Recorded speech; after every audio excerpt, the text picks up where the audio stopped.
राजकारण, समाजकारण, कोकणातील प्रत्येक घडामोड. सिंधुदुर्ग 24 तास आता नव्या रूपात. सिंधुदुर्ग संवाद, ताज्या घडामोडींसाठी आताच सबस्क्राइब करा. पर्यावरण संरक्षण, लोकशाही मूल्यांचे जतन आणि जनतेच्या आवाजाला बळ देण्यासाठी शिवसेना उद्धव बाळासाहेब ठाकरे पक्षाच्या वतीने पद्मश्री सोनम वांगचुक यांच्या समर्थनार्थ जनसही मोहीम उत्साहात पार पडली. या अभियानाला नागरिक, युवक आणि विद्यार्थ्यांनी मोठ्या प्रमाणात प्रतिसाद देत स्वाक्षरांच्या माध्यमातून आपला पाठिंबा नोंदविला. आज जो जंतर मंतरवरती सोनम वांगचुक यांच्यासाठी जो मोर्चा निघणार आहे, संसदेपर्यंत जो मोर्चा निघणार आहे, त्या समर्थनार्थ आम्ही या ठिकाणी जमलेलो आहोत. कणकवली कॉलेजच्या प्रणांगणावरती या ठिकाणी आम्ही सह्यांची मोहीम राबवत आहोत युवा सेनेतर्फे, कणकवलीतर्फे. आणि खरोखरच सपोर्ट करण्याची आज गरज आहे, कारण आज देशाची जी लोकशाही आहे ती धोक्यात आलेली आहे. तुम्ही बघितलं असाल की नीट परीक्षेचे जे पेपर आहेत, जे TET परीक्षेचे पेपर आहेत, कसे फुटत आहेत, कसे एक्सपोज होत आहेत, आणि याच्या मागे कोणाचं षडयंत्र आहे. आणि हे एवढं होऊन सुद्धा एज्युकेशन मिनिस्टर जे धर्मेंद्र प्रधान आहेत, या देशाचे एज्युकेशन मिनिस्टर आहेत, ते राजीनामा देत नाही आहेत. त्यांची मागणी काय आहे? सोनम वांगचुक यांची मागणी काय आहे? त्या विद्यार्थ्यांची मागणी काय आहे की या धर्मेंद्र प्रधान यांनी राजीनामा द्यावा. पण ह्या राजीनामा सुद्धा देत नाही आहेत. आणि लोकशाहीच्या ह्या देशामध्ये जे सोनम वांगचुक 21 दिवस या ठिकाणी उपोषणाला बसले होते, ते उपोषणाला बसले असताना ते सरकार त्याला विचारायला पण या ठिकाणी जात नाही आहे. खरं म्हणजे शोकांतिका या देशाच्या लोकशाहीची आहे.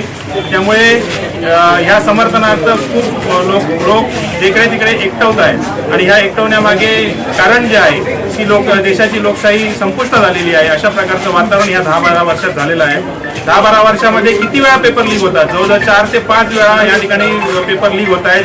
TETचे पण पेपर लीक होत आहेत. विद्यार्थ्यांचं भविष्याच्या टांगणीला लागत आहे. त्यामुळे हे विद्यार्थी बाहेर पडले आहेत. आणि त्याच्या समर्थनार्थ जर आज आपण आवाज उठवला नाही तर कधीच आवाज उठणार नाही. त्यामुळे या सरकारचं काही लक्ष या विद्यार्थ्यांच्या भविष्याकडे नाही आहे. त्यामुळे ह्या समर्थनार्थ या कणकवली कॉलेजच्या प्रणांगणामध्ये आम्ही या ठिकाणी जमलेलो आहोत. आमचं पूर्ण समर्थन या सोनम वांगचुक यांच्या उपोषणाला आहे. आणि धर्मेंद्र प्रधान यांचा राजीनामा घेतल्याशिवाय हे उपोषण असेल, हे समर्थन असेल, थांबणार नाही. जंतर मंतरवरचा जो आजचा मोर्चा आहे तो मोठ्या प्रमाणात निघेल अशी या ठिकाणी तुम्ही बघितलं असाल की मोठ्या प्रमाणात त्या ठिकाणी लोक जात आहेत, विद्यार्थी जात आहेत. आणि मोठ्या प्रमाणात हा मोर्चा होईल.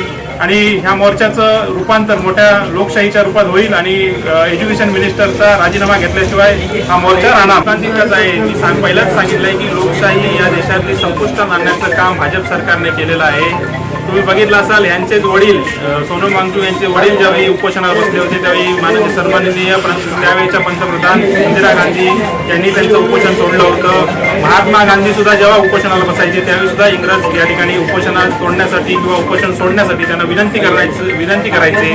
पण आज देशामध्ये अशी अवस्था आहे की कुठच्याही प्रकारचं उपोषण तोडायला, प्रश्न ऐकायला सरकार हे तयार नाही. कुठचाही प्रश्न तुम्ही उपस्थित करा, कुठचाही प्रश्न या सरकारला विचारला तरी ह्या सरकारला जाग येत नाही. त्यामुळे ही देशाची लोकशाही संपुष्टात येण्यापेक्षा आपण कुठेतरी रस्त्यावर उतरलं पाहिजे. आपण कुठेतरी जाब विचारला पाहिजे या सरकारला. सगळे भूमिका जी लोकशाहीच्या याच्यामध्ये जी भूमिका घेत आहेत लोक, ते नो कॉमेंट्समध्ये भूमिका घेत आहेत. म्हणजे कुठच्याही विषयावरती बोलायचं नाही, जोपर्यंत आपल्यावर येत नाही तोपर्यंत काहीच बोलायचं नाही, अशी भूमिका लोकांची आहे. पण आज जर आपण बोललो नाही तरी आपल्या घरात कधी आग लागेल ह्याच्या सुद्धा जनतेला समजणार नाही. त्यामुळे या देशातली लोकशाही टिकायला पाहिजे. तर आजच्या उपोषणाला, आजच्या मोर्चाला जनतेने समर्थन केलं पाहिजे. सिंधुदुर्ग 24 तास आता नव्या रूपात. सिंधुदुर्ग संवाद, ताज्या घडामोडींसाठी आताच सबस्क्राइब करा.